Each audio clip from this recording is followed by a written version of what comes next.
Bom, meu nome é Wellington Abreu, eu já tenho 27 anos de carreira de teatro e há 12 anos eu fui fagocitado pelo cinema.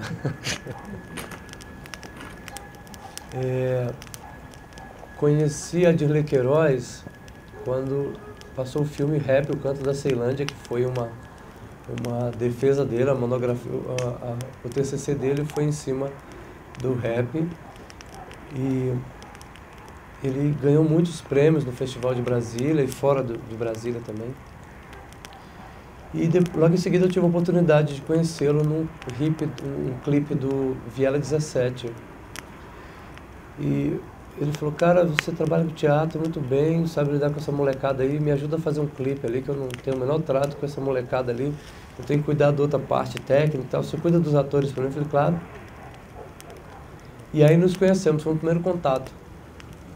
E logo em seguida, a gente foi pro Setoró comer um frango assado e tomou uma cerveja. Mas para iniciar um grande bate-papo que era o próximo filme dele.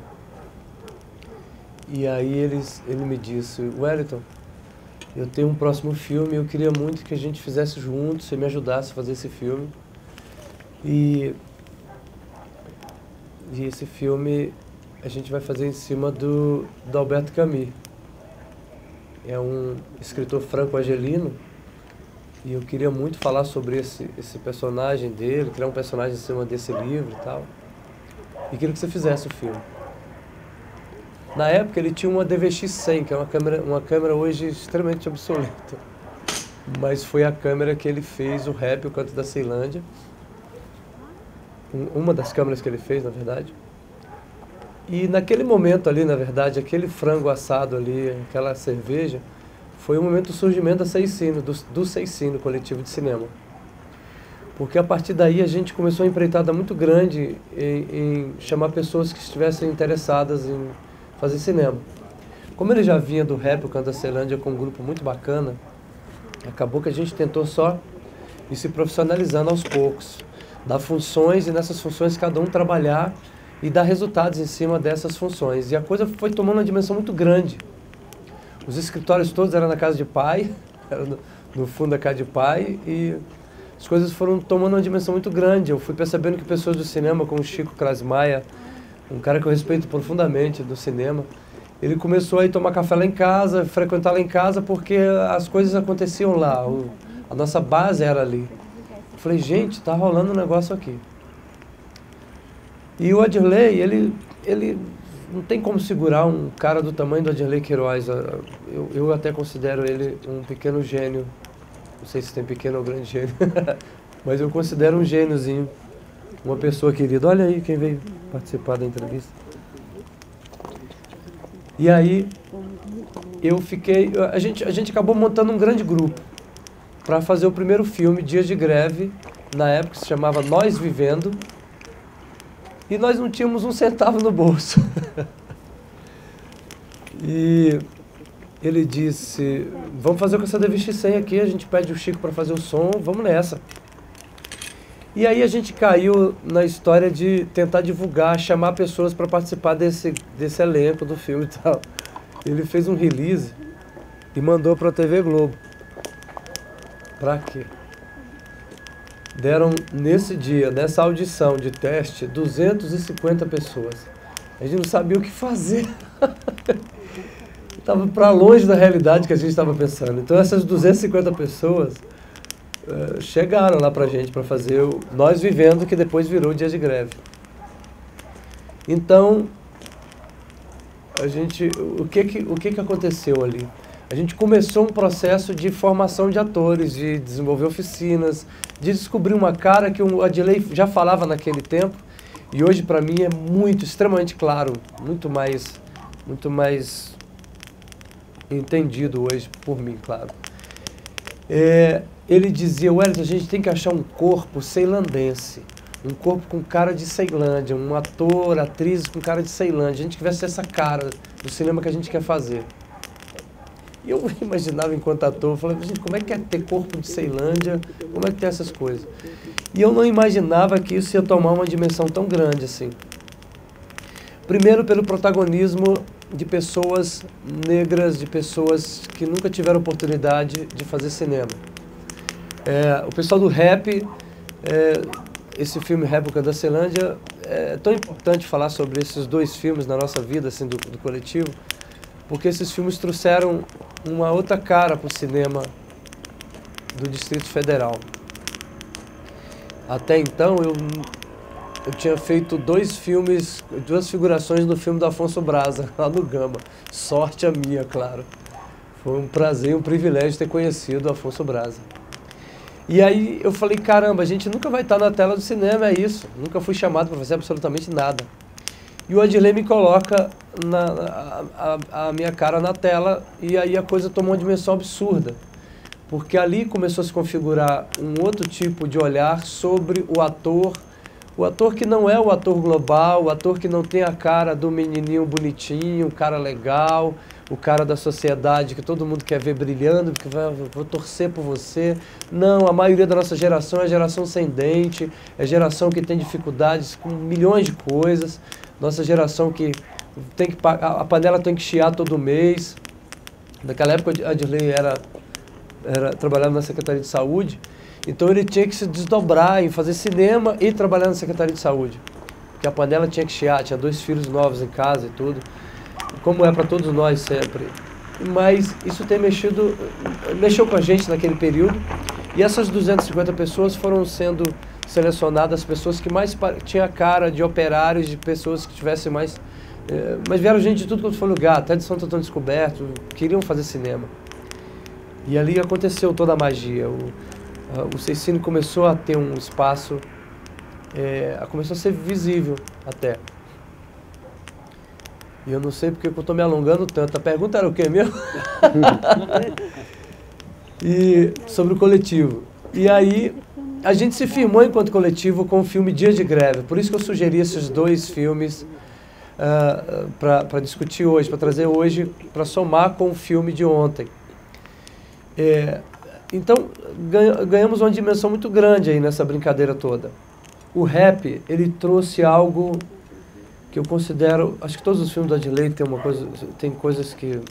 Tem camadas que nos sugerem coisas fantásticas. Esse rap, ele trouxe uma autoestima tão absurda para a nossa cidade que vocês não têm noção. As pessoas que escreviam rap, que cantavam rap, eles passaram a ter um certo orgulho de pertencer àquele local, de estar sendo reconhecido no cinema. E, por sorte, esse filme ganhou muito prêmio no Brasil e fora do Brasil, o Rap e o Canto da Ceilândia. Na época, nem o Rap, nem o Dia de Greve, nós não tínhamos recurso para fazer isso. Daqui a pouco eu falo do recurso do Dia de Greve. E aí não tinha recurso, não tinha como nem sequer finalizar o filme e colocar a legenda em inglês, por exemplo, para tentar conquistar espaço lá fora também. Foi depois que a gente foi aprendendo essas coisas todas. Então, no Dia de Greve, depois que a estrutura estava extremamente bem montada, um monte de gente maluca querendo vender avião para participar do filme, a gente dizia, calma aí, como é que é isso? Um cara aí chamado da família Camargo, coisa assim. Ele queria porque queria participar do filme e tinha 2 aviões e ia vender um para participar do filme. Quer dizer, no coletivo já passaram pessoas extremamente interessantes. E ficamos nós, esses que vocês assistiram ali, pessoas da Ceilândia, trabalhadores, pessoas que fazem teatro, outros não. A maioria surgiu ali na oficina, o Dilmar Durães, que é uma grande revelação do cinema nacional hoje, o Dildo, do filme A Cidade é Uma Só. É uma revelação do cinema nacional e é um orgulho pra gente poder falar sobre esse ator. Então, conseguimos...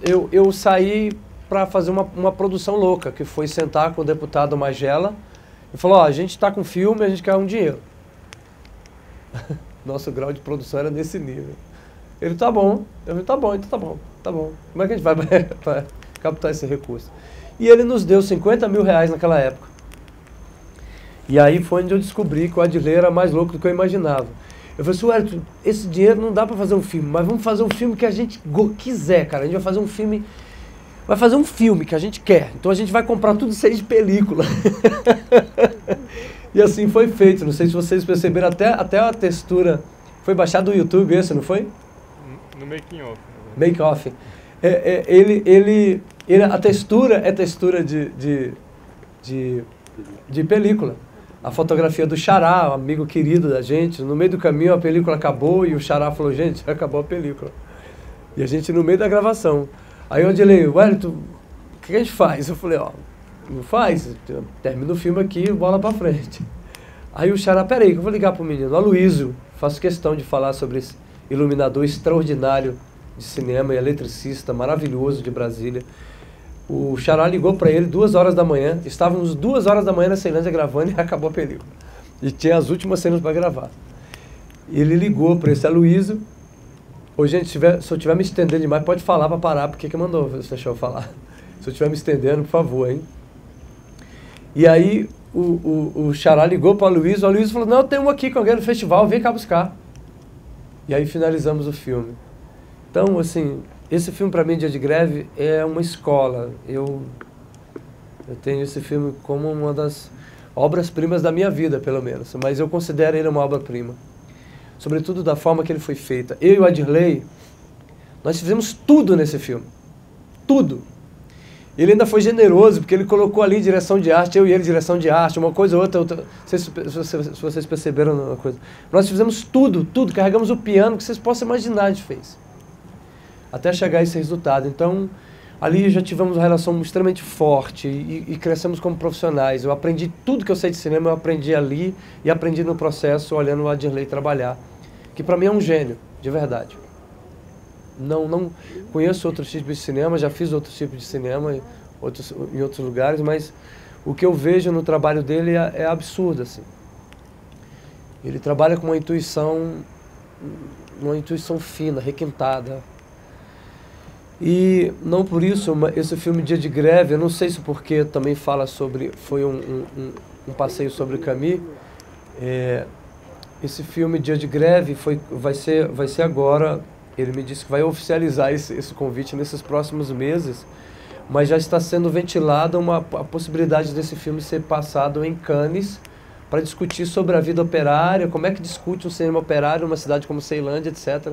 Já o Adirley falou, Wellington, se prepara que a gente vai para Cannes passar esse filme. Então, para a gente sempre foi muito louco, assim, como é que pode? A gente começou numa estrutura pequena, num bate-papo, comendo um frango assado no Setoró, e ganhou essa dimensão.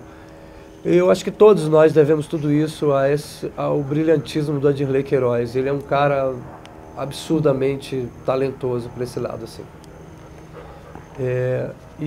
Eu devo tudo isso a ele, porque ele me colocou no cinema. Depois dos filmes que eu fiz, eu recebi convite no Brasil inteiro para participar de vários filmes. Agora, por exemplo, dia 31 do 10, vai passar um filme no Canal Brasil chamado Comeback, com o Nelson Xavier, que eu nunca imaginaria na vida que eu contracenaria com o Nelson Xavier na vida. Mas foi por conta do filme A Cidade é Uma Só, que vocês viram ontem, que uma produtora de São Paulo falou assim, a gente quer você no filme, vem cá, a gente gostou do seu trabalho, vem cá.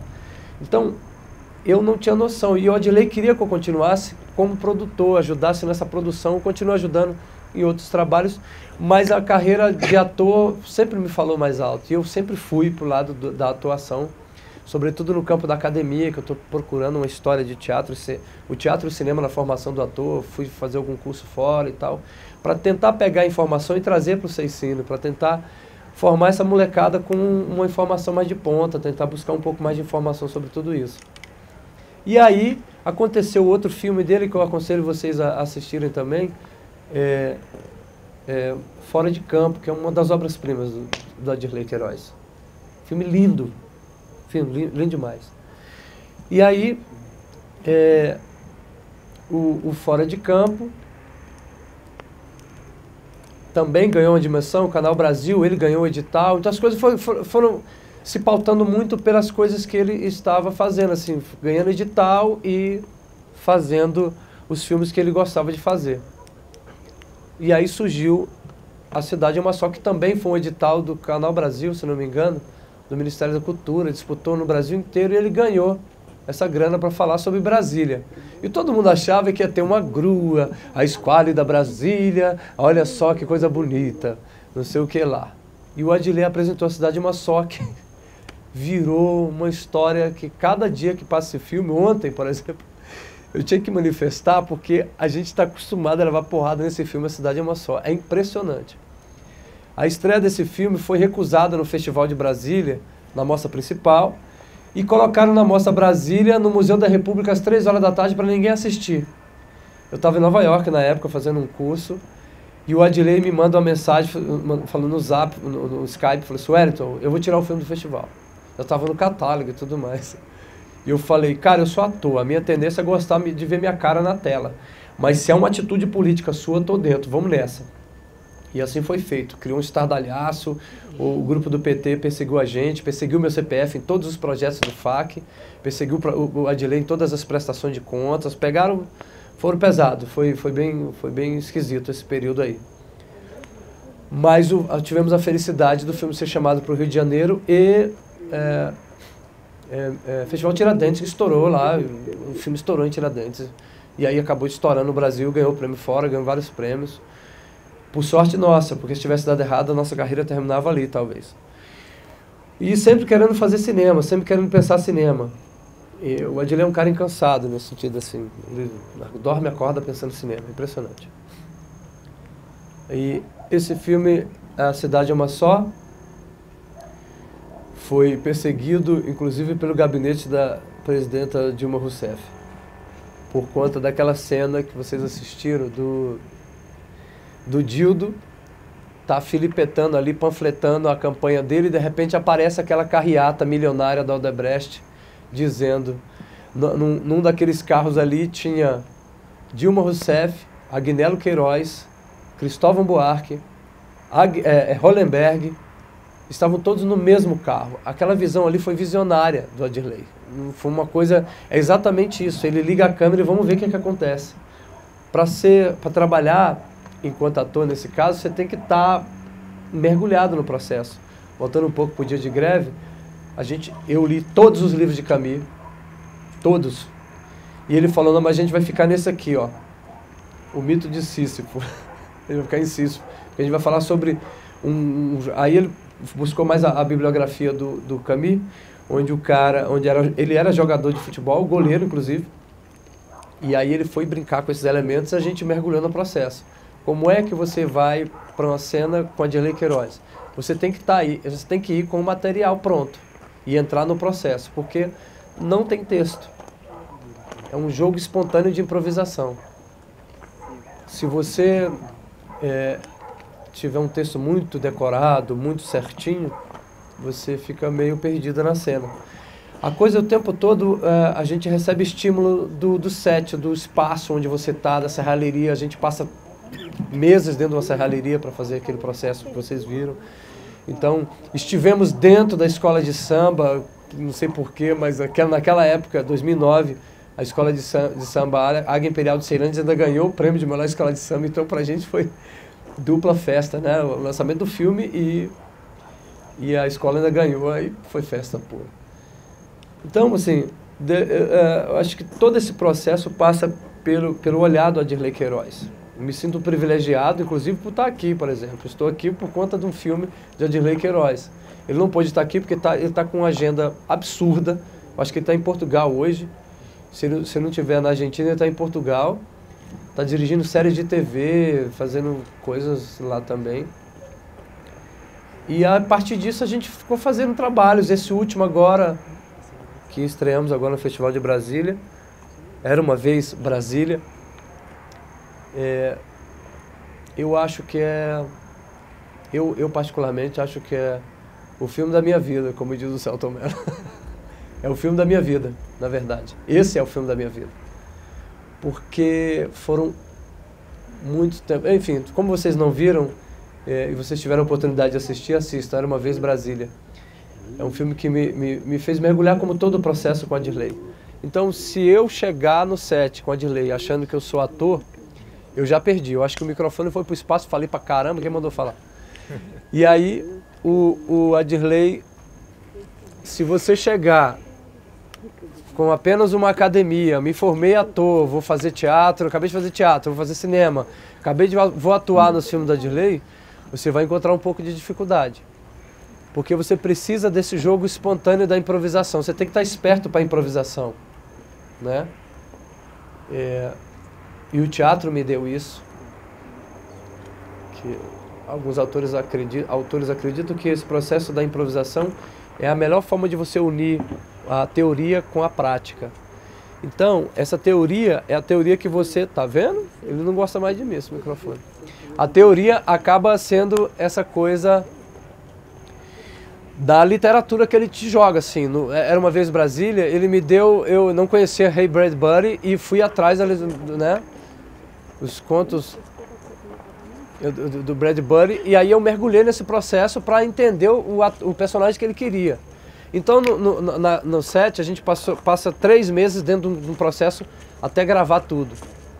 Então, é muito importante entender que isso é um processo de fato, assim, não é a gente não recebe o roteiro, como vários outros filmes que eu estou fazendo agora. Você recebe um roteiro, você decora uma fala, etc. De certa forma, isso é muito cômodo, é muito confortável. Ainda é um cinema comportado, né? Eu ainda participo de um cinema comportado.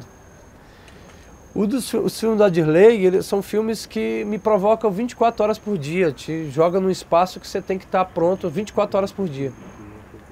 Então, A Cidade é Uma Só, Dias de Greve e Rap, O Canto da Ceilândia, se vocês tiverem alguma coisa em particular, quiserem perguntar, pode ficar à vontade, porque se deixar aqui eu sou papagaio surdo, eu falo até vomitar. Quem quiser perguntar alguma coisa, fica à vontade, assim, sobre o filme que assistiu ontem, o processo do coletivo, estou super aberto para falar sobre tudo isso.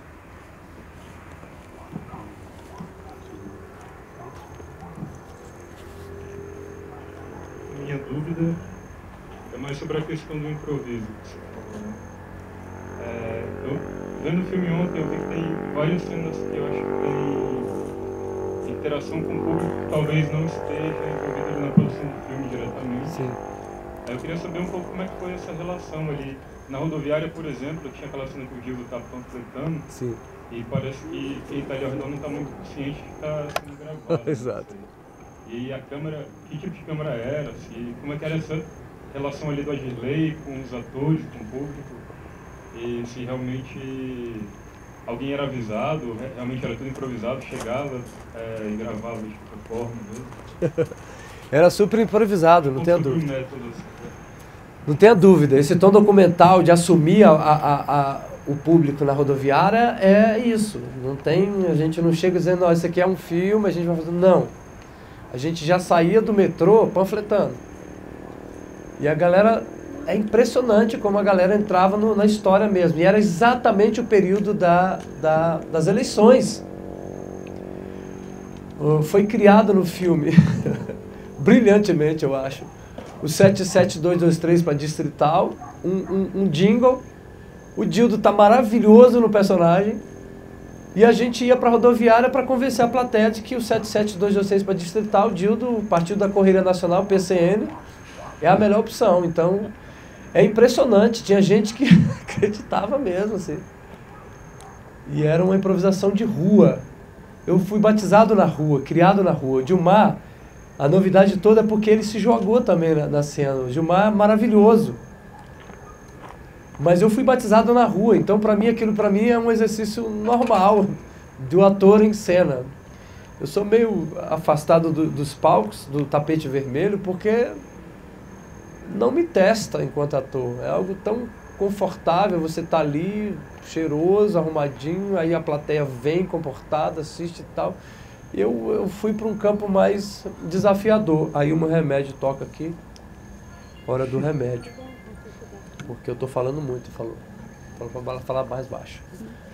E aí, eu acabei que eu consegui, naquela cena, dar esse suporte, uma certa escada pro Dildo, que foi um prazer estar com aquele menino em cena, que é uma revelação do cinema nacional, o Gilmar Durães.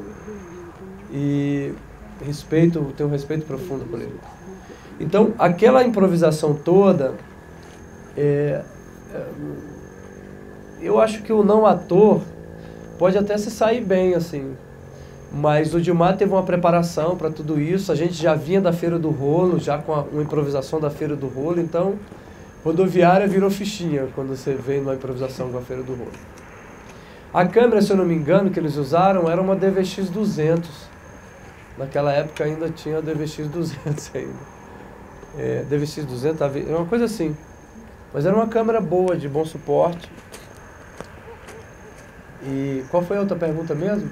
A improvisação, etc. E a câmera, né? A plateia se assustava, naturalmente, porque nós, na rua, a gente fica um pouco over. A gente fica um pouco além do normal. É quase que um candidato mesmo. Esses caras são meio surtados para conseguir voto. E a gente foi por essa linha ali, deu certo. O povo queria, inclusive, que a gente fundasse o Partido da Correria Nacional. É o cinema, né? 77223 para distrital, o jingle, vou te falar para tu, o jingle, não vou nem começar a cantar aqui, senão daqui a pouco todo mundo começa a cantar. Para vocês a experiência foi legal do filme ontem? Gostaram do filme? Eu gosto muito daquele filme, imagina. Sou suspeito em falar. Mais alguma pergunta, gente? Sobre o dia de greve, sobre o coletivo, sobre... Sim. Alguém tem uma pergunta de mim? Sobre a fala do Japão, né, que ele... Não é do Japão não, é de outro... Do ex? Jamaica? Não lembro, enfim, ele fala que sobre... Tipo, eu vou escrever sobre isso, né, e o colega fala pra ele que, pô, isso daí é uma coisa que você faz pra tocar na sua casa, né, sim, se interessar por é isso, né, eu lembrei da experiência e eu mesmo tenho essa questão, né? Tipo, sei lá, a gente tem um fundo de apoio à cultura que é super afirmativo, né? Sim. E valoriza isso, tipo, faça exatamente uma produção que reflete exatamente o lugar de onde você sai. Né? Aí eu tive a oportunidade de ver A Cidade é uma Só em Tiradentes, né? E foi Uau! E foi um filme que na primeira metade já estava completamente comprado pelo público, né? O público já estava cantando o jingle. O jingle, exatamente. Então eu acho que isso resolve essa questão, né? Tipo, se você fala de um lugar muito, sei lá, às vezes parece que é regional demais, né? Tipo, como que você entrega isso para um outro público que não é o seu bairro? Mas, na verdade eu acho que eu não tenho pergunta, né? Eu tenho outro comentário. Que eu achei bem interessante no dias de greve, né, ver como que talvez a nave surgiu ali, né, uma nave de serralheiro.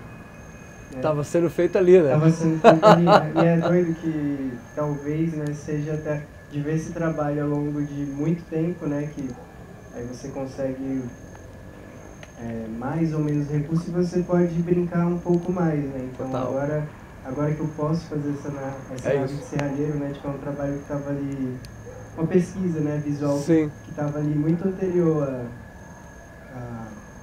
a tudo que se conseguiu, né, fazer com esse último filme. Talvez isso seja uma pergunta, né, como que você vê essa fidelidade, esse trabalho continuado do coletivo, do Adirley, através desses anos, né, que eu imagino que muita coisa mudou, né? Entra um prêmio, entra um novo patrocínio, um dinheiro que era maior do que no filme anterior, né? Como que se preserva uma ideia original? Uau! Que legal, você viu então Era Uma Vez Brasília também, né? Vi. Eu quero falar do FAC, quero falar dessa iniciativa de vocês aqui, porque, de fato, o FAC ele cumpre uma função muito, muito legal na nossa vida. O edital te permite colocar o que você quer fazer enquanto artista e, por enquanto, não encontramos nenhuma censura na seleção desses editais ali, né? A gente escreve algumas coisas, claro, ali você faz alguma coisa mais bonitinha para ser aprovado o seu projeto, mas você consegue fazer um filme que você quer, sim, né? Então, quando vocês convidaram o Adirley para vir nessa exibição da Cidade de Amassó, e ele não pôde vir, o que me passou na cabeça foi exatamente isso, como aconteceu na Espanha.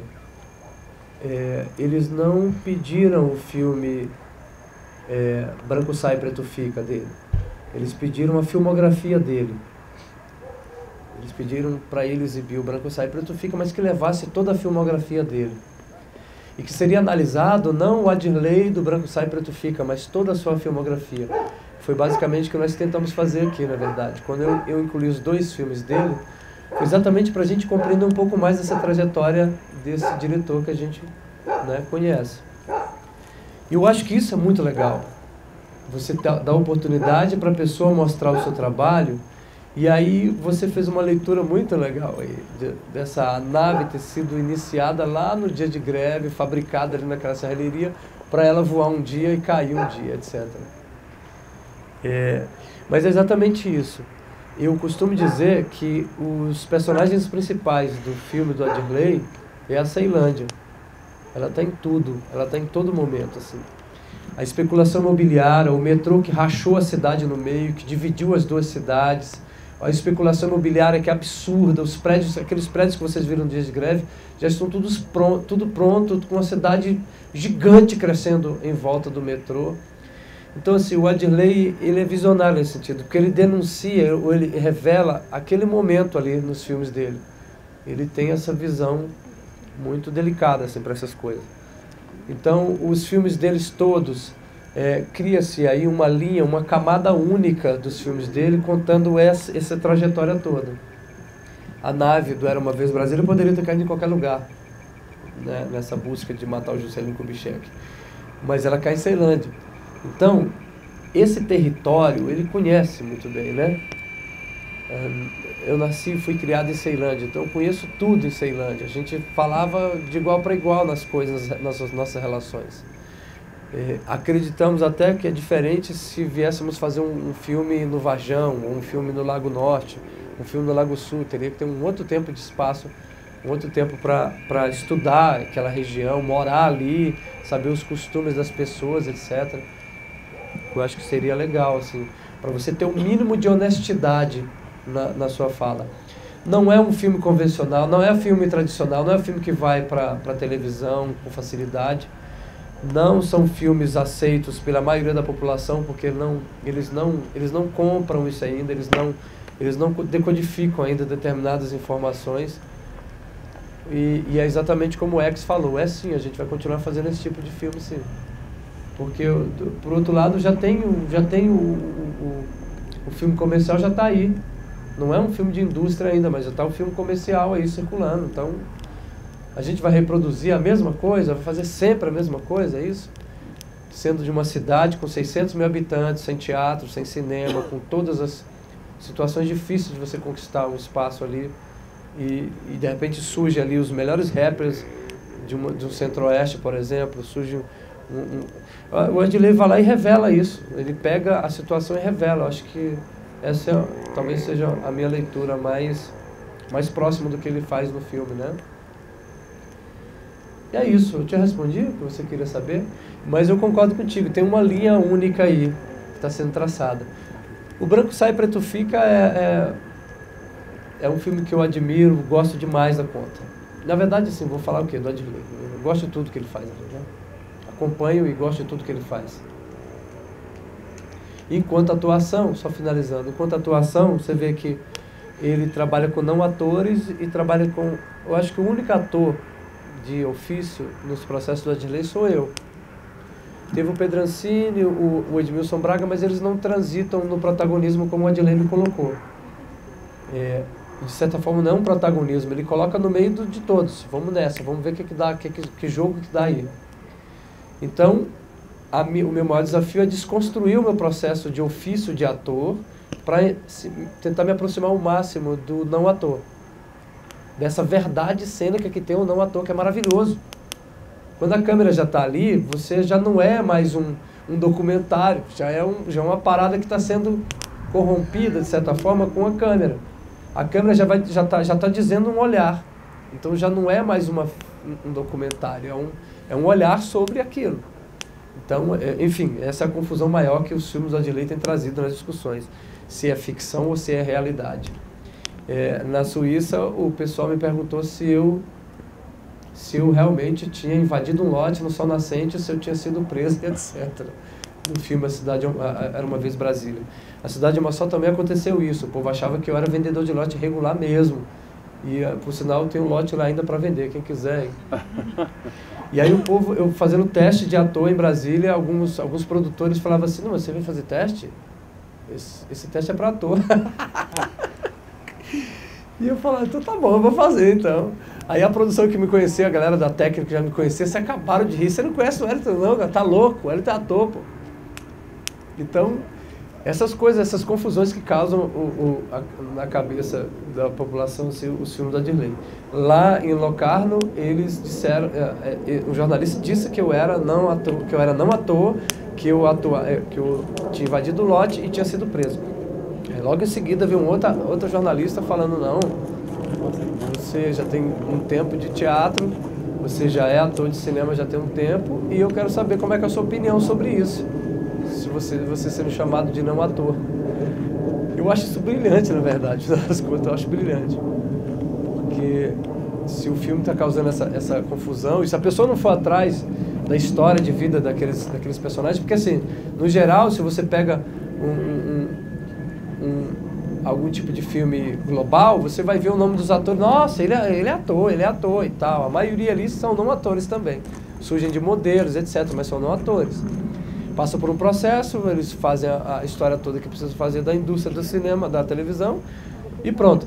Mas eles vão procurar saber porque é ator da Globo. Mas por que não vai procurar saber do ator da Ceilândia? Vão procurar saber dos atores do Varjão, da Riacho Fundo, Paranoá. Quem são essas pessoas?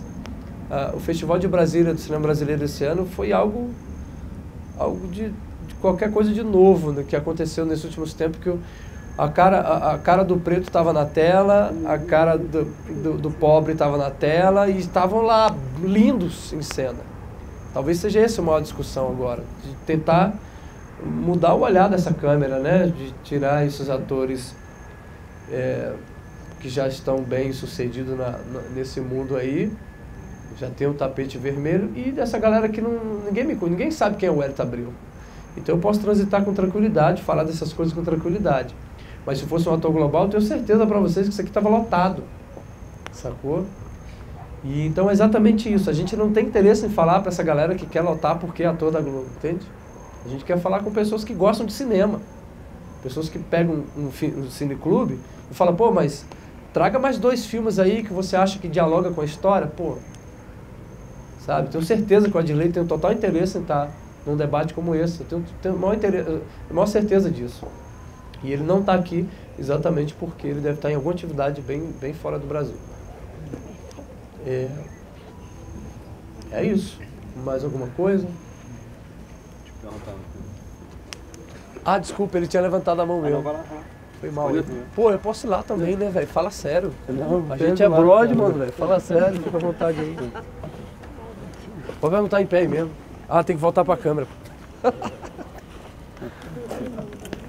Não.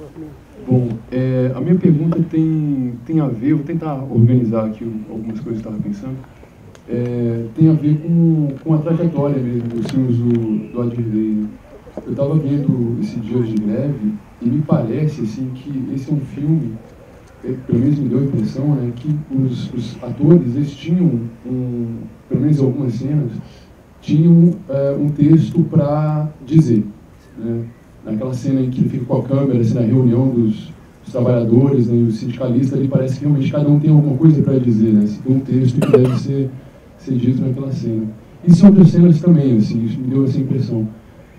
E me parece assim, que ao longo dos outros filmes do Adilei, assim, essa ideia ela vai se esmaecendo, assim, me parece que vai abandonando um pouco essa história de, sabe, trabalhar com o roteiro e deixar os atores trabalharem de modo mais espontâneo. E Era Uma Vez Brasília, eu acho que tem muito forte isso, ele disse isso, né, no debate lá depois do filme. Né?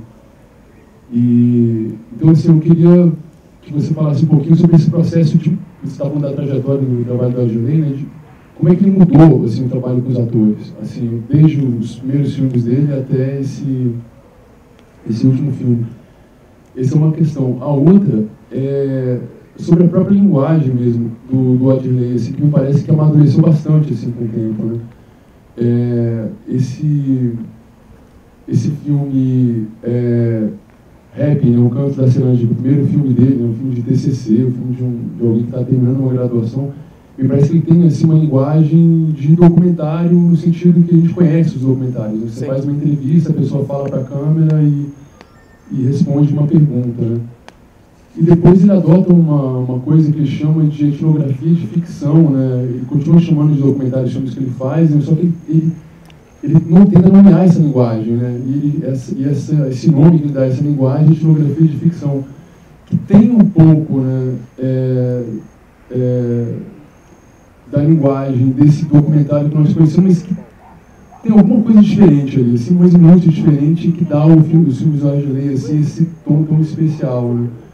Então, assim, não só me parece que o modo como ele trabalha no cinema, né? Acho que mudou a maneira como ele trabalha com os atores, mas também a linguagem dele, assim, quer dizer, essa mudança do trabalho com os atores tem a ver com essa mudança no modo como ele trabalha a linguagem no cinema. Ele trabalha a ideia de documentário. Aí eu gostaria que você falasse um pouco dessas duas coisas, assim. O modo como a Adirley trabalha a linguagem do cinema e trabalha com os atores. Como é que isso mudou o trabalho com os atores?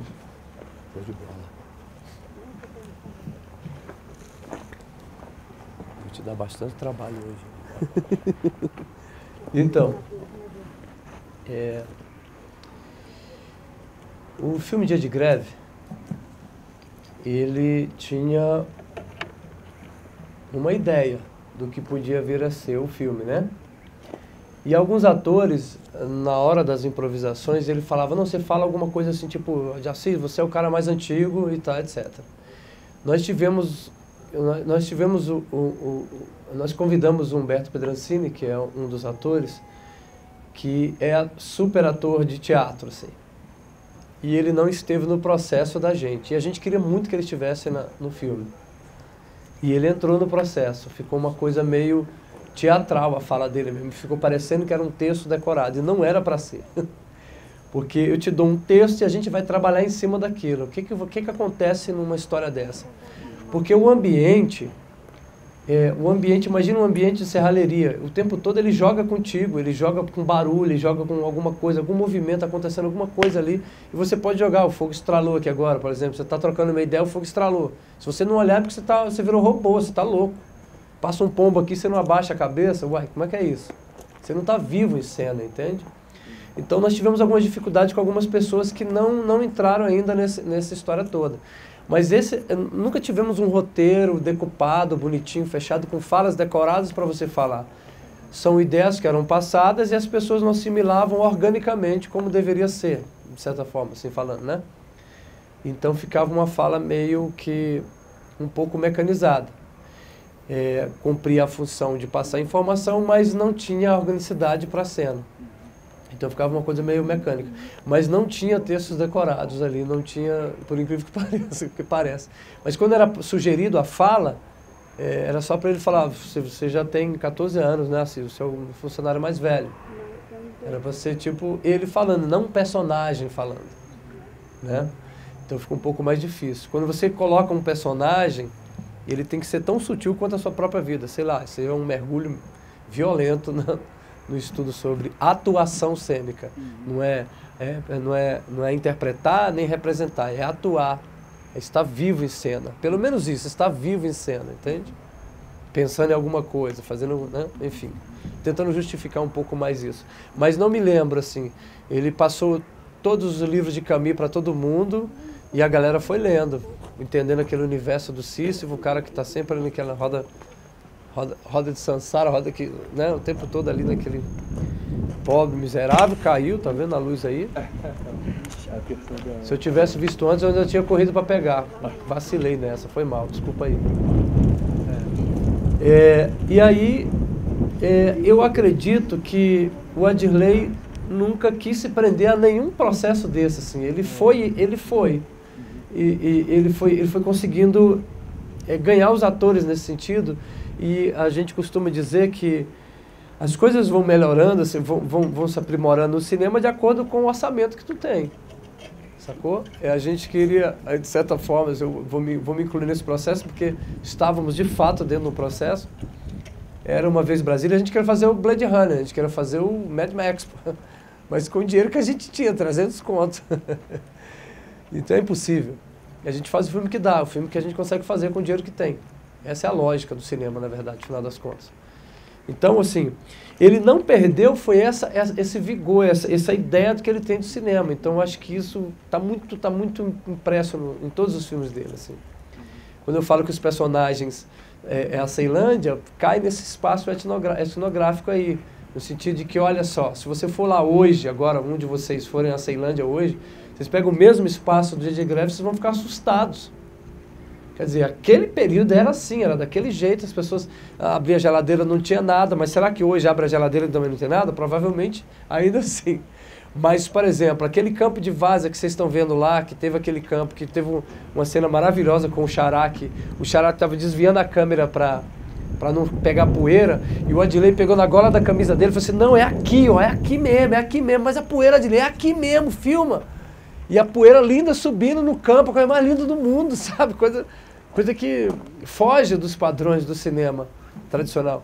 Então, e aquele campo de várzea, hoje tem uma UPA e tem uma pancada de coisas construídas lá. Acabou aquele campo de várzea. Aqueles jogadores, aqueles meninos, aqueles momentos de greve, era um momento que nós tínhamos mesmo. De final de semana, sentar e tomar uma cachaça e jogar futebol. Não tem mais isso, está tudo virando campo sintético. Então é uma denúncia, é um filme etnográfico também nesse sentido. Então todas essas coisas no bate-papo a gente pode esclarecer mais, assim. Mas vai por essa linha de que, olha, já está aí. A ficção, essa história toda da Era Uma Vez Brasília ainda vai mexer a cabeça de muita gente, porque está acontecendo agora, nesse momento. Para você pulverizar, para você selecionar isso, falar assim, caramba, enfim, não vou nem falar muito do Era Uma Vez Brasília, mas A Cidade é uma Só tem exatamente isso, assim, um filme que foi boicotado pelo PT no DF por conta do filme estar denunciando que tem ali um puta investimento na campanha dos deputados e senadores e presidenta, e é isso. Ele só perfilou a câmera e falou, ó, isso aqui, o que eu estou vendo é isso aqui, ó, hoje. E aí deu um chabu bem interessante para nossa carreira. Tinha só uma outra pessoa que queria falar aqui antes, ela também quer falar. É porque acabou também, né? Pode perguntar. Acabou? Acabou? Não. Acabou. Não, ela. Quem quer falar? Você? Não, mas quem quer Pode falar? ir, pode ir. Eu vi também agora em Brasília, né? E foi interessante ver esses curtas hoje, né? Da fase inicial da TV. Legal. Então, assim, essa produção mais recente que chegou pra gente, né? E isso que estava no começo. E eu também identifico, assim, vários elementos que estavam em Era Uma Vez Brasília, nesses curtas iniciais, assim, vários, às vezes até lugares. Sim. Né? Eu reconheço lugares, assim, e é muito bacana ver essa consistência de uma questão, né? Que inquieta o cinema do Adilei, que permanece, né, ao longo dos anos, né? Isso vai encontrando outras formas, mas insiste com a questão, né? E também me chama a atenção, você falou que vocês leram Camus, né? Sim. E eu tenho também sempre esse sentimento diante dos filmes do Adilei, né? Que ele é político, ele é social, mas ele é muito existencial também, né?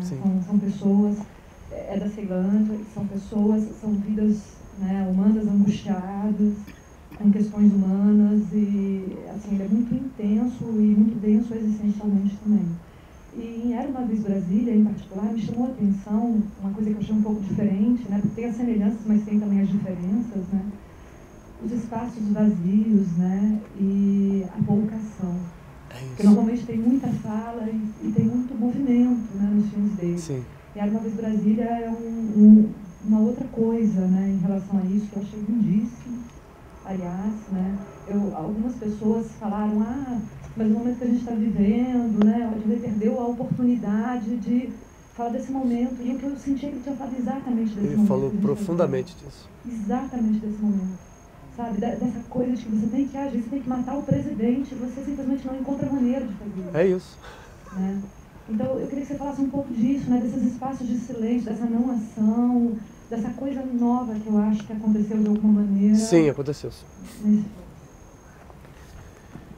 E foi até isso foi muito bem pensado por ele, assim. Ele não queria que eu falasse absolutamente nada no filme. As coisas que fossem surgindo na nave.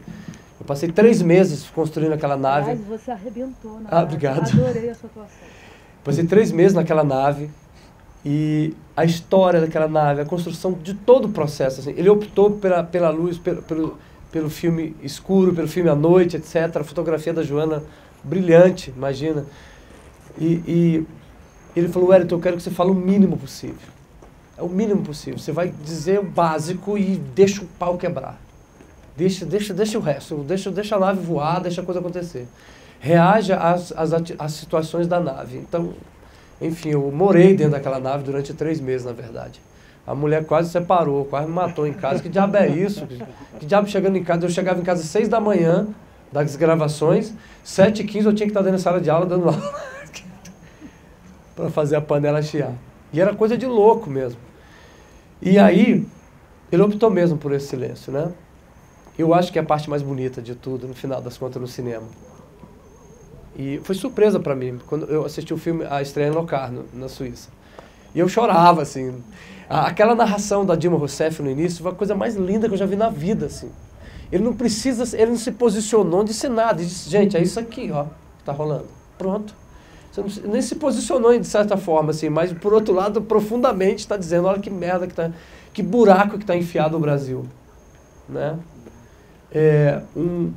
Imagina, eu fui para os personagens do Bradbury mesmo, assim, o cara, esses alienígenas, o cara chega lá no espaço e vai matar Juscelino Kubitschek, o cara já acabou, que não sei quanto tempo perdido no espaço, caí em Ceilândia e tive que ressignificar tudo. Mas imagina, o personagem chegou, montou o exército, juntou as pessoas que precisava juntar, as peças-chave, para quê? Para matar os monstros do Congresso Nacional, as famílias centenárias que estão no poder há 100 anos detonando esse país. Eles elegeram um partido lá porque eles quiseram, mas há 500 anos essa galera ferra o Brasil, né? As famílias centenárias, etc. E a missão desse personagem era essa. Era acabar com esses monstros no Congresso. Tentamos entrar no Congresso com alguma autorização, não conseguimos, porque a ideia era, a gente tinha um aparelho de identificar os monstros. E já tinha a lista dos nomes dos monstros, Bolsonaro, que é o Marco Feliciano, aquela galera toda. E a gente ia dar o nome aos bois, assim. E não foi possível. Era tomar partido de cara, assim, numa parada, e talvez ficar até panfletário, mas era uma tomada de atitude. De certa forma, eu acho que o filme tomou mais atitude do que se tivesse dado o nome a Bolsonaro, essa coisa toda. Porque aquela história de ficar prostrado em frente ao Congresso Nacional, já dando aquele grito de guerra, dizendo agora a gente vai, e de repente a gente para numa ponte, tentando se defender, falando, fudeu, o Brasil se fudeu, gente, desculpa a palavra, o Brasil se ferrou. E aí no final os 3 personagens olham pra câmera e falam, e aí galera? Sacou? Incomodou muita gente. Não é um filme normal, assim, para as pessoas que gostam de assistir o filme com início, meio e fim, aquela formação aristotélica da coisa, tem bem acabado. Não é. O cara na Suíça, um crítico, iniciou a crítica dele dizendo, que porra é essa? Vou ter que reformular minhas críticas, vou ter que começar a pensar o novo, diferente. Uma revista francesa já está dizendo que o Adirley é um cara que inventou um cinema novo, que eles chamam hoje, lá na França, de cinema aleatório. Aleatório? É um cinema aleatório, que está esparrando a cabeça de todo mundo, é a palavra que a gente está usando hoje. Mas isso não é uma coisa que a gente queira que fique taxado, assim. Muito pelo contrário, o próximo será outra novidade. Não tem cinema aleatório que essa revista francesa falou. Mas não é isso que a gente quer defender. Né? Principalmente o Adirley. Mas você vê que é uma coisa que está em constante transformação e o novo está sempre surgindo. E incrível, assim, são filmes feitos com orçamentos de documentário, assim, de 300 mil, 400 mil. Agora que ele começou a receber, ganhar, né, conseguir um respeito até, e os editais ficaram mais, generosos para Adirley, inclusive o FAC, que é o maior patrocinador hoje do cinema nacional, o FAC, Fundo de Apoio à Cultura do Distrito Federal. É o maior apoiador do cinema nacional e ninguém fala sobre isso, né? A gente não pode perder isso, inclusive, o FAC. Em qualquer lugar do mundo, o Estado é que banca o cinema de pesquisa, o teatro de pesquisa, a arte de pesquisa, Porque o mercado, o comércio, ele vai dar um entretenimento, um pipocão para todo mundo, que legal, vai lá, tem gente que gosta mesmo dessa galera, gosta desse filme aí. Mas e a arte? E essa coisa que vocês fazem no cineclube de vocês, sabe? Filmes que a galera não tá no comércio, não tá no métier dessas grandes produtoras aí. Como é que é isso, sabe? Se não tiver um FAQ, a gente não vai para frente. A gente não consegue fomentar, não consegue pensar. A coisa que vocês fizeram é absolutamente absurda de maravilhosa, assim. Meter uma placa, eu lembrei de Locarno, tem uma piazza grande, né? Uma placa grandona no meio de uma praça, sabe? Em Locarno, na Suíça. E eu fiquei emocionado quando eu vi vocês ontem no Varjão. Eu falei, caralho, eu falava, pode ir pro Humberto, meu amigo que estava lá ontem. Eu falei, gente, isso aqui me lembra demais, sabe? E eu vi a comunidade do Varjão indo assistir os filmes. Cara, isso sabe? Eu acho que é isso que o Estado... Eu acho que os poderosos têm medo disso, né? A consciência do povo daqui é o medo dos homens de lá. E esse tipo de atitude faz com que a gente dê um passo mais à frente enquanto ser humano, ser humanos melhores, né? Esse tipo de atitude como o cineclube de vocês. Tem muita gente fazendo, mas vocês fizeram diferente, eu acho, particularmente falando, sabe? Yasmin, particularmente falando exatamente isso. Essa produção de vocês nos arremessaram para um espaço, eu vi a gente vendo o carro comemorando o caminho de lá para cá. Como é que pode? Você vai ver cinema num lugar totalmente inusitado, novo, um lugar que você fala, gente, as pessoas têm que ver isso aqui, entende? Tem que ver esse ambiente maravilhoso e tal. E por outro lado, esse diálogo que vocês estabeleceram com o Varjão é muito bacana. Não quero perder, eu quero colar em vocês agora. Porque fala de cinema que eu gosto, fala do né, não só dos filmes, dos nossos filmes da Coletivo, mas do cinema que eu gosto, cinema que a gente gosta de assistir. Imagina, tá trazendo um outro olhar para a comunidade. A gente saiu do play da frente da televisão e está aqui fazendo cinema, pensando em cinema. Isso aqui também é fazer cinema, né? Tentar um olhar diferente. Alguém mais quer falar? Sou um papagaio surdo. Tinha uma pergunta aí. Deixa ele falar, ele quer fazer um exercício, né? Ele fazer uma pergunta perguntando. Fica à vontade. Só duas questões, uma mais direta, assim. Essa questão do improviso, que tem muita liberdade, assim, sem ter muito texto fechado, né? Como é que funciona na prática na hora de filmar? Se vocês praticam muito e vai lá filmar, filma poucas vezes, ou filma muitas vezes e acaba selecionando depois o que ficou melhor? Como é que isso funciona? E em segundo lugar, isso que você até falou isso ontem também, sobre o personagem principal ser a Ceilândia mesmo, né? Nos filmes do Adirley. Isso é algo que vem lá desde o primeiro até esse último está presente. Né? Ceilândia e Brasília em contraposição. Aí uma dúvida que eu fico com isso é como é que é a recepção em Ceilândia? Assim, vocês passam, porque é uma cidade enorme que praticamente não tem lugar para você ver filme, assim, né? Não tem. O coletivo de vocês movimenta essa exibição, vocês levam de volta, o pessoal conhece. Você falou que, acho que o primeiro, o rap, parece que teve uma rota, até porque é um tema super... Sim, é das quebradas. Um movimento pessoal mais, assim, né? Mais facilmente. Mas e depois, enfim, como é que ficou isso?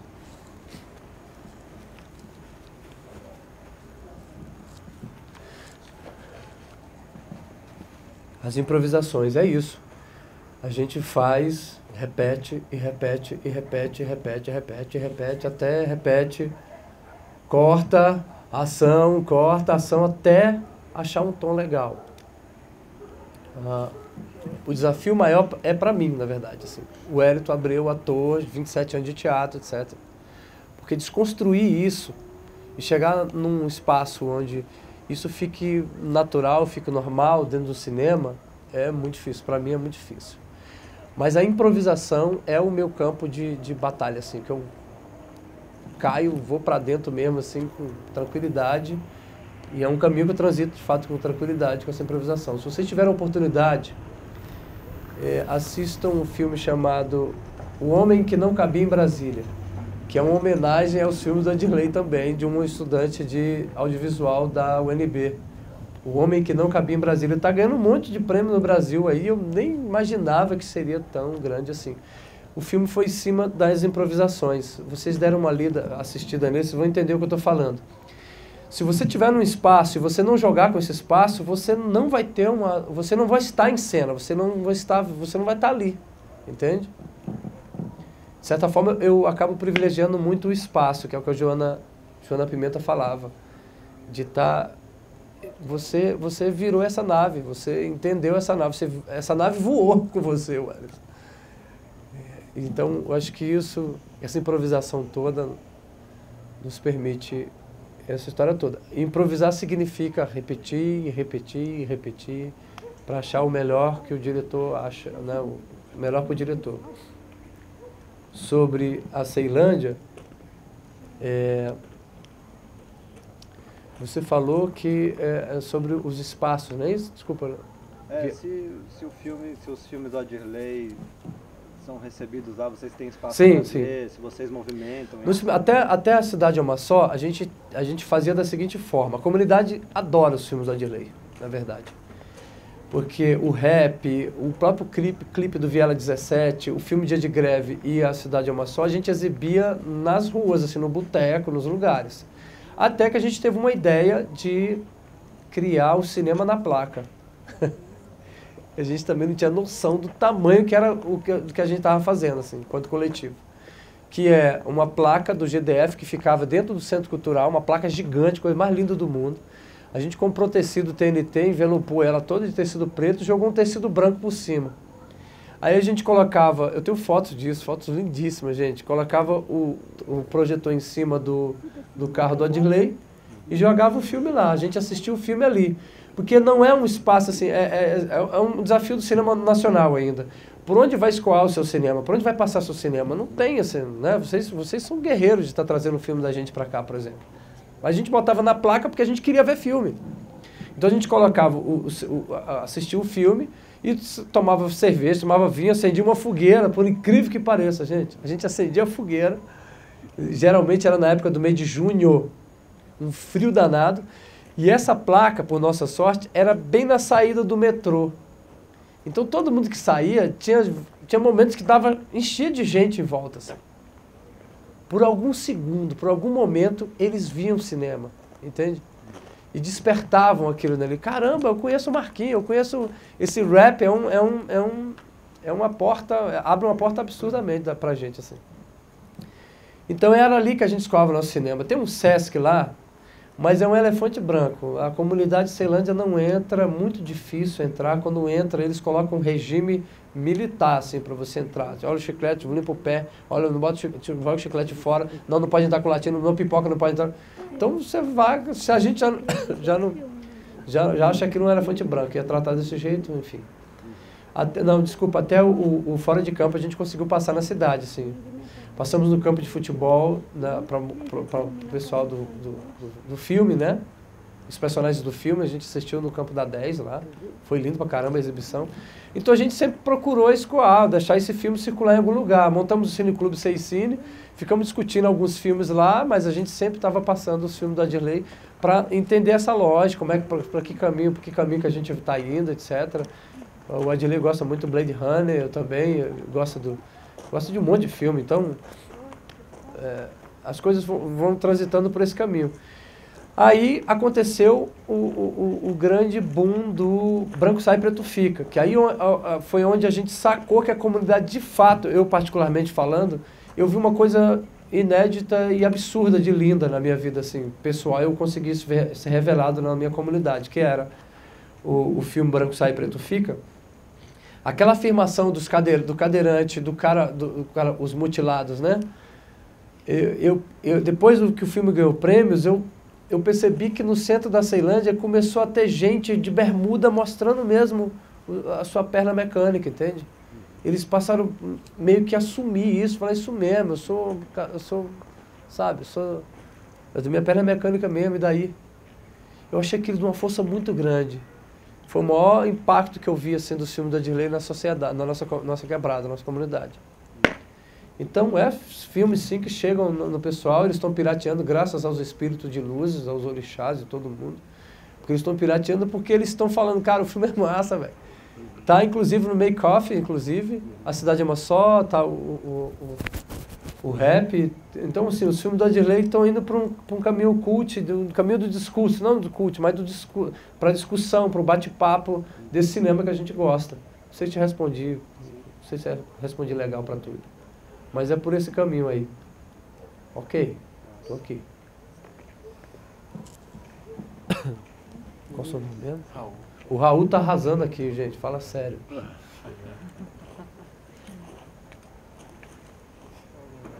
Aliás, é outra coisa do FAC, né? Porque agora é uma exigência de você ter um tradutor de Libras.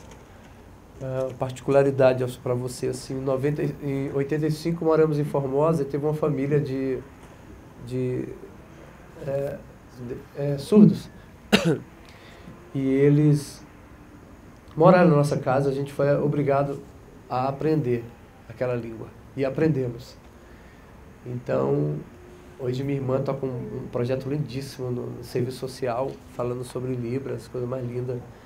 E eu acho que tem que ter isso mesmo. O acesso tem que ser para todos, na verdade. Os filmes do Adirley todos estão sendo traduzidos para o YouTube com leitura dos textos em voz alta para deficiente visual, né? Então acho que isso... Audiodescrição, exatamente. E ele agora está fazendo a função dele aqui extraordinariamente, dizendo para o FAC, ó, velho, é isso mesmo, a inclusão tem que ser para todo mundo. Maravilha. Parabéns, Yasmin, pelo seu projeto. E uma honra, um privilégio estar aqui, imagino, representando um coletivo que é um sonho ainda, que está sendo desenhado, né? Alguém mais? Eu vou fazer a última pergunta, mas na verdade eu vou repetir a minha pergunta. Arrasa. Quando eu perguntei sobre o coletivo, como que nesse coletor, nesses anos todos, o que é o núcleo duro, né? Assim, como que isso se mantém? Porque, sei lá, né, o rap é um filme de TCC. Sim. Já tem, sei lá, um Odisseu Lustosa, né, que é tipo o melhor cara de desenho de som do Brasil entrando ali, né? E é visionário nesse sentido, né? Tipo, ele viu alguma coisa no Adirley e quis estar no filme do Adirley. Né? O Xará tá lá, né? Agora a Joana, né? O que é o núcleo duro e como que é essa gestão de outras pessoas? E se existe algum tipo de atividade formativa, né? No sentido técnico mesmo, né? Vocês têm enfim, tem toda essa galera que vem do mundo, mas o que é o núcleo duro e se existe interesse de expandir isso para outras áreas técnicas?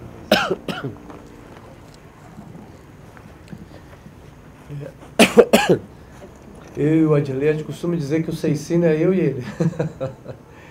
E as pessoas que ficam é porque ficam, porque tem que ficar, porque querem estar junto, querem ser o coletivo, etc. Mas por conta disso foram surgindo alguns trabalhos, alguns núcleos de estudos, né? Tem 2 ou 3 núcleos de estudos dentro do coletivo hoje, que é gente de várias partes de Brasília, do Brasil e do mundo hoje, né? Joana de Portugal, que está em Harvard, em Nova York, hoje dando aula. Tem a Denise, que se revelou cada vez mais, achei triste ela não ter ganho direção de arte por Era Uma Vez Brasília, porque está maravilhoso o trabalho de arte, imagina. A Denise,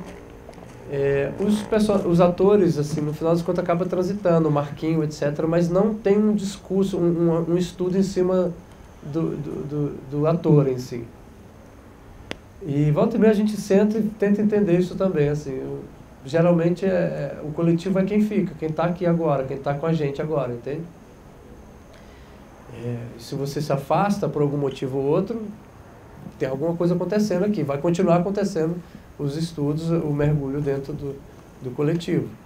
O Adirley está agora com Dácia, que é a Dácia é a visionária disso tudo no final das contas. A Dácia é uma pessoa que eu adoro demais, porque ela que legitimou o rap, o canto da Ceilândia.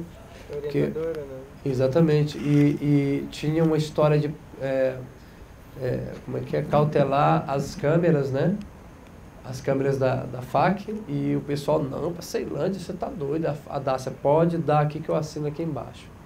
E ele levou as câmeras da FAC para Ceilândia e fez o rap da Ceilândia com outras câmeras melhores ainda. Então, assim, a Dácia tá no coletivo. Tem o Cássio agora também, muito firme, forte, com projetos, criação de projetos, etc. Então, eu acho que é isso, as pessoas vão ficando. E já entrou e saiu muita gente, muita gente. É melhor deixar isso em aberto. Inclusive, foi uma sugestão da Adilei de não instituir uma CNPJ para o Seicine. Ele criou a 5 da Norte, falou assim, não, a Seicine é nossa, é desse virtual, é dessa coisa que está transitando, vamos ver o que acontece aí. E tem acontecido. Assim, essas pessoas têm transitado entre o coletivo, eu acho demais. Não tem espaço para um engessamento, talvez. É isso. Qual foi a outra coisa que você disse? Se existe algum tipo de atividade formativa, né? Sei lá, vocês querem ter um desenhista de som da Ceilândia? Essa, na verdade, era a nossa proposta inicial, né? O Edmilson Braga conseguiu, o ator do Dias de Greve, conseguiu estudar um pouco o áudio do cinema. Esse desenho do som, ser técnico de som até, em vários outros trabalhos aí. Eu fui para o campo da atuação mesmo, de como formar pessoas para o cinema, atuar para cinema, né? Mas aí a fotografia, geralmente a fotografia no coletivo fica sempre pessoas que passam por nós. Essa história da Joana surgiu em Harvard, onde estava passando Branco Sai Preto Fica. O Adiri estava batendo um papo com a turma, e ela falou, qual é o seu próximo filme? Era Uma Vez Brasília. Quando é que você vai rodar? Quando chegar no Brasil. E aí ela falou, poxa, você podia deixar eu brincar com essa câmera lá, e como é que funciona isso aí? Aí ele, ok. Ela trancou lá 3 meses a aula dela e veio para a Ceilândia, ficou 3 meses aqui, efetivamente 3 meses mergulhado na Ceilândia fazendo o filme. Enfim, eu acho que é exatamente isso, assim. Como vai acontecer isso? É você estar perto, estar próximo, você ir lá, ver como é que está funcionando, que tipo de bate-papo que está tendo alguma formação de quê? Não é uma formação, mas é estar junto, você já vai sacar o que vai estar rolando. Tipo, pô, mas eu posso ir por ali e carregar tripé. Eu sempre falava assim, eu só vou carregar tripé, meu. Eu estou no filme, nem que seja para carregar tripé. E as coisas vão se desenhando ali. É uma coisa bem fluida, assim, nesse sentido. É isso. Finish. Obrigado, Fábio.